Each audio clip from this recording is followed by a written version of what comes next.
राहुल गांधी को देश के भावी प्रधानमंत्री के तौर पर पेश कर रही है कांग्रेस, लेकिन मुंबई हमले के बाद राहुल गांधी ने बयानबाजी करके मुंबई के जख्मों पर छिड़क दिया है नमक। राहुल गांधी ने 121 करोड़ के देश को डरा दिया है, ये कहकर कि आतंकवादी हमलों को रोकना नामुमकिन है।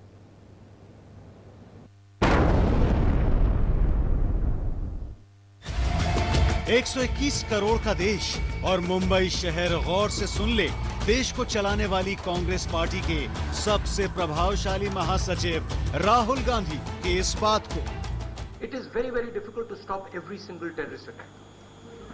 गांठ बांध कर रख लीजिए अपने दिलो दिमाग में ये बात कि जिस पार्टी और सरकार को आपने अपना वोट देकर देश चलाने का जिम्मा सौंपा था, वो आपकी हिफाजत का जिम्मा नहीं लेती है, आतंकवादी हमलों से बचाने की गारंटी नहीं लेती है।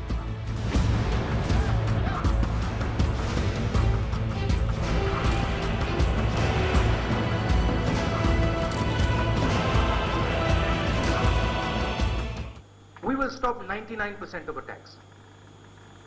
But 1% of attacks might get through. That is what I'm saying. We must try to stop 100% of attacks.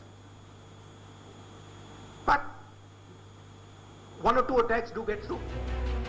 P Chidambaram Mumbai में लोगों के जख्म पर मरहम लगाने पहुंचे थे। राहुल गांधी मुंबई में नहीं थे, भुवनेश्वर में थे। सरकार और पार्टी की दो बड़ी हस्तियों ने मुंबई के जख्म पर मरहम लगाने के बजाय जख्मों पर खूब मिर्च लगाई, खूब नमक छिड़के।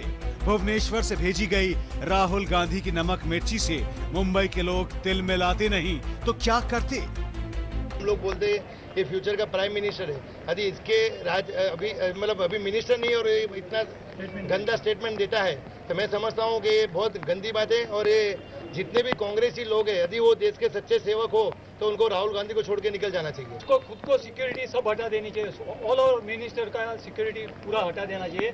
आम जनता को सिक्योरिटी नहीं मिलती है, वो हिसाब से रहना चाहिए, तो उसको पता चले कि जिंदगी की वैल्यू क्या है। गलत ही है, उसको पीएम बनने की जगह पर ऐसा स्टेटमेंट दिया, बहुत गलत स्टेटमेंट, ऐसा नहीं दे सकता वो। तो फिर उसको बोलो सिक्योरिटी हटा दे, फिर बोलो, फिर ऐसा स्टेटमेंट दो। गवर्नमेंट ने भी उसके लिए कोई उसका एक्शन लेना चाहिए। पीएम ने भी उसको बोलना चाहिए कि आपको ऐसा बोलने का कोई राइट नहीं है। कि मुंबई के पीपल कैसे सफर कर रहे हैं वो उनको मालूम नहीं है। जैसे अभी 2 गाँव में घूमे तो उसमें उसने कोई बड़ी बात नहीं की। 100% ऑपोजिशन। पहली बात तो राहुल गांधी रियल में राहुल गांधी तो उसको आना नहीं चाहिए, और आना है तो ऐसे स्टेटमेंट नहीं देने चाहिए। और आएगा तो यहाँ की पब्लिक उसका उड़िए बोलेगी और उसको जाना पड़ेगा। राहुल गांधी ने देश को बता दिया है कि उसके नसीब में क्या लिखा है।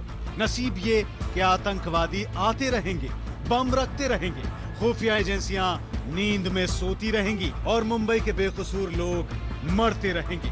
क्योंकि देश के संभावित प्रधानमंत्री राहुल गांधी कहते हैं कि आतंकवादी हमले रोकना असंभव है, हमले तो होंगे ही। There is an attack on Bombay that has taken place.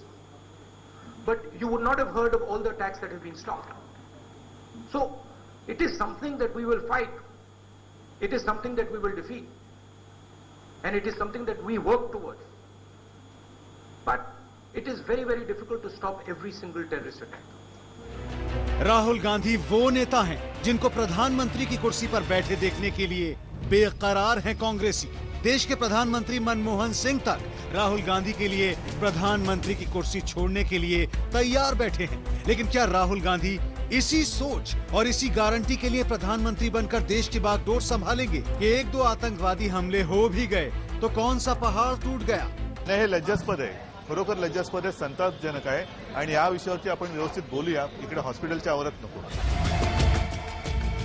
क्या आतंकवादी हमलों पर राहुल गांधी की ये सोच कांग्रेस, सरकार और पूरी सरकारी मशीनरी की सोच है, जिसकी वजह से हमलों पर अफसोस तो जाहिर किया जाता है लेकिन हमले रोकने का जज्बा नहीं दिखता। 1% की बात होती है, उसमें कहीं कमी न रह जाए, इसीलिए सरकार और इंटेलिजेंस होती है। ये अगर कह देना कि साहब हमने बहुत सी चीज़ों को नाकाम कर दिया और 1% रह गया, उसके वजह से ब्लास्ट हो गया है, देश ये जानेगा कि ये 99% फेल्योर है, न कि 1% फेल्योर।